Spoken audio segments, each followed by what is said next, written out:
तोहरा चक्कर में भइल बा बहुते पिटाई, सुहाग रात में आज बड़ी मजा आई। तुम्हारी हिम्मत कैसे मुझे हाथ लगाने की? हाथ हम जौवन चाहे तोवन लगा सकतानी। अरे हम तोहार पति हई। पति? कौन पति? कोई देखा आज बिया भइल और आज पूछतिया कौन पति। अभी बताओ तानी। खबरदार जो दोबारा अपनी जुबान से ये बात निकाली। तुम तो मेरे पति तो क्या मेरे नौकर बनने के भी काबिल नहीं हो। समझ में आ गेल मैडम कि तोहरा मन में हमरा खातिर का बा, लेकिन अब जौन हम करब तोहरो समझ में आ जाए।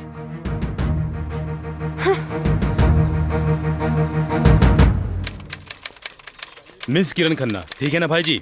हाँ। Bungalow number 203, palm spring, Goregaon west, Mumbai 104। Nirahua, court का नोटिस।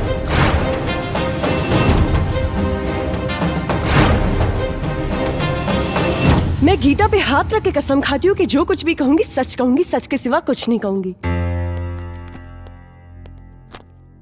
हाँ तो Mrs Kiran Yadav. Excuse me, Kiran Yadav नहीं किरण खन्ना हूँ। किरण खन्ना तो आप पहले थी। मेरे मुवक्किल से शादी करने के बाद आप किरण यादव हो गई है ना? लेकिन मैं शादी को शादी नहीं मानती। Point to be noted milord.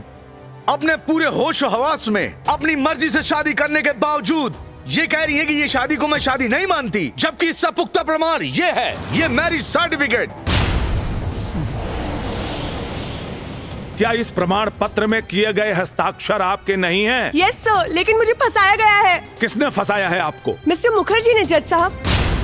Mister Mukherjee को कटघरे में बुलाया जाए। नहीं नहीं जज साहब, ये शादी तो इन्होंने अपनी मर्जी से की है, जिसके गवाह है इनके दोस्त मिस्टर रॉकी। हाँ तो बताइए मिस्टर रॉकी, क्या आप इनको जानते हैं? Yes, she is my girlfriend. Girlfriend? अगर ये आपकी गर्लफ्रेंड है तो आपने इनकी शादी मेरी मुवक्किल निरहुआ कुमार यादव से क्यों करवाई? मतलब आप नामर्द हैं? क्या बकवास कर रहे हैं आप? मैं मर्द हूँ। आप नामर्द हैं? मैं मर्द हूँ। आप नामर्द हैं मिस्टर रॉकी। जज साहब, इनको पता नहीं है मैं रोज सुबह 2 लहसुन खाता हूँ। इसीलिए आपने अपनी गर्लफ्रेंड की शादी मेरे मुवक्किल ये देसी मर्द निरहुआ कुमार यादव से करवाई। ये सच है या नहीं? जज साहब, मैंने इस वजह से थोड़े ना शादी करवाई। तो किस वजह से करवाई है? मिस्टर मुखर्जी के कहने पे। मिस्टर मुखर्जी ने कहा कि मैं किरण को 1 करोड़ रुपए दूंगा। जज साहब, इसलिए मैंने शादी करवा दी। इसमें मेरा कोई कसूर नहीं है। नहीं सर, मिस्टर रॉकी ने कहा था कि आप किरण को 1 करोड़ दोगे, आप मुझे भी 1 करोड़ दीजिए, मैं किरण को राजी करा दूंगा। Point to be noted milord. Mrs Kiran पे इंडियन पिनल कोड की धारा 120 बी आपराधिक षड्यंत्र और धारा 420 का भी केस बनता है। अरे बाप रे बाप! क्या करता है? माय बाप! गांव के सीधा साधा लड़का के साथ इतना बड़ा छल! माई बाप, हम जिए करेंगे चाहत माई बाप, हमके इच्छा मृत्यु को वरदान दे दी। हाँ भाई, क्यों के लगे जार हो गए तो हमके दे दो भाई, हम पी के मर जाए। हाँ वकील साहब, हमके किरासन तेल लिया के दे दो, हम जर के मर जाए। ऑर्डर ऑर्डर, ये क्या ड्रामा लगा रखा है? और ड्रामा ना जज साहब, लाचार पति के फरियाद। अब हम कौन मुंह लेके अपना गाँव जाए? अब अगर हम गाँव जाए तो अपन मेहरारू के लेके जाए, ना तो गाँव में हमार लाश जाए जज साहब। अब हमार जीवन और मरण सब आपके फैसला पे निर्भर बा जज साहब। ऑर्डर ऑर्डर, मिस्टर निरहू, ये अदालत है, आप अपने जज्बातों पे नियंत्रण रखिए और अपने जगह पे जाके बैठिए। ठीक बा। ऑर्डर ऑर्डर, इस केस की सुनवाई आज पूरी हुई। अब इस केस का फैसला अदालत दिनांक 23 अप्रैल 2017 को सुनाएगी। The court is adjourned for today. Order order, तमाम गवाहों और सबूतों के मद्देनजर रखते हुए ये अदालत इस नतीजे पर पहुंची है कि पैसे के लालच में किरण खन्ना ने निरहु कुमार यादव से शादी की और पति पत्नी के संबंध को मजाक बनाया, जो कानून के साथ साथ समाज के लिए भी अपमानजनक है। इसलिए अदालत हिंदू मैरिज एक्ट धारा 9 के तहत किरण खन्ना को आदेश करती है कि 1 साल तक निरहु कुमार यादव के साथ रहकर दाम्पत्य जीवन का निर्वाह करें। 1 साल के बाद अगर ये चाहें तो अदालत में तलाकनामा दायर कर सकती हैं और ये अदालत निरहु कुमार यादव को सचेत करती है कि किरण कुमार से किसी प्रकार की जोर जबरदस्ती ना करें। एकदम नहीं करेंगे माई बाप, बस ही मत करें हमारे साथ में।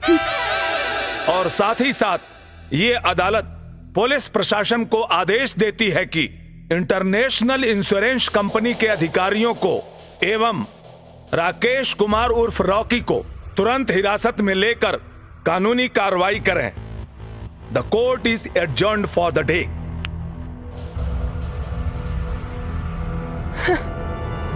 थैंक यू सर।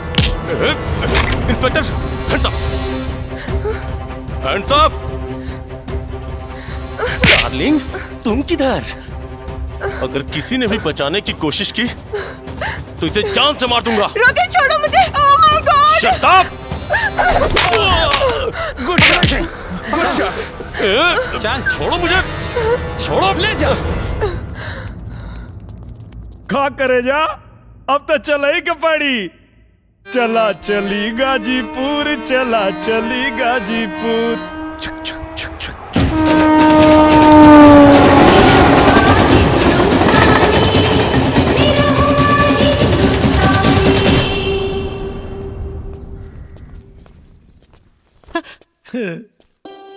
अरे बेटा, कितना दिन बाद तोरा के देखा थी बचवा। प्रणाम चाचा जी। कार कुनरवा, बढ़िया कैलीस की नलायकों के मुंबई में नौकरी लगा दे ली।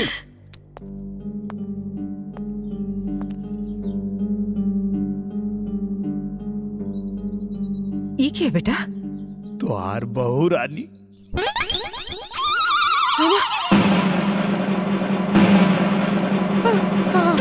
हमार बहू रानी। अच्छा, नहीं अच्छी है, बहुत अच्छी है। अरे बड़को, छटको कहाँ पड़ी? आवा जल्दी से रे, हमार पतो बहू रानी आइल बड़ी। अरे भौजी, भाभी। अरे हम तो हर देवर है। Shut up and stop all this nonsense. मैं तुम्हारी बहू नहीं हूँ। मैं सिर्फ कोर्ट का आदेश पालन करने के लिए आई हूँ। 1 साल रहूंगी और फिर चली जाऊंगी। और खबरदार, अगर किसी ने मुझसे रिश्ता जोड़ने की कोशिश की, जी मैडम। मेरा कमरा किधर है? मैंने पूछा मेरे लिए कमरा किधर है? हाँ, ये घर में तोहार कौनो कमरा नहीं थे। हाँ। ये घर हमार हा।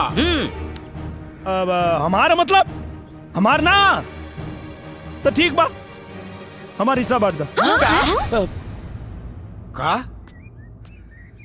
का कहले है तू? बांट दी?